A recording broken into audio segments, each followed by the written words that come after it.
Hotel और ढाबा मालिकों के नाम प्रदर्शित करने के मामले में आए सुप्रीम कोर्ट के फैसले पर पंच ज्योति शक्ति सिद्धाश्रम धाम में नित्य प्रति मिलने वाले क्रम में भक्तों को संबोधित करते हुए योगीराज श्री शक्तिपुत्र जी महाराज ने कहा कि सुप्रीम कोर्ट का यह फैसला निराशाजनक है।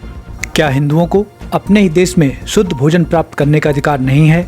उन्होंने आगे कहा कि भले ही सावन के महीने में होटल और ढाबा मालिक शुद्ध भोजन देने का दावा करते हों, लेकिन वर्ष भर जिन बर्तनों में मांसाहार पकता हो वह भोजन कांवड़ियों के धर्म को भ्रष्ट करने के लिए पर्याप्त है।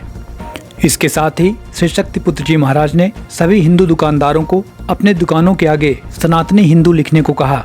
उन्होंने कहा कि किसी भी दुकानदार को नाम लिखने के लिए बाध्य नहीं किया जा सकता, लेकिन सनातनी हिंदू लिखे जाने से हिंदुओं को यह जानकारी रहेगी कि यह हिंदुओं की दुकान है जहां से भोजन ग्रहण करने के बाद उनका धर्म सुरक्षित रह सकता है। इसके अलावा गुरु पूर्णिमा के अवसर पर भी लाइव उद्बोधन के माध्यम से गुरुश्री ने इस विषय पर अपना महत्वपूर्ण विचार व्यक्त किया था। हमारी धार्मिक यात्रा निकल रही है। मैं तो कह रहा हूं ये पूरे देश पर नियम लागू होना चाहिए। हमें ज्ञान होना चाहिए। हम मानते हैं कि आज भी 25% हिंदू भी बिरयानी खाने पे आनंद उठाते हैं, मछली खाने का आनंद उठाते हैं, नवरात्रि पर्व पर खाते हैं। वो जाए जिनको जहाँ खाना हो, आप अपने नाम का बोर्ड लगाइए। हमें ज्ञान होना चाहिए। यदि हम शुद्धता, पवित्रता, सात्विकता का जीवन जीते हैं, जिस हिंदुत्व का ज्ञान हमें वो अधर्मी अन्याय देते हैं, तो हमारी शुद्धता, पवित्रता बरकरार रहनी चाहिए।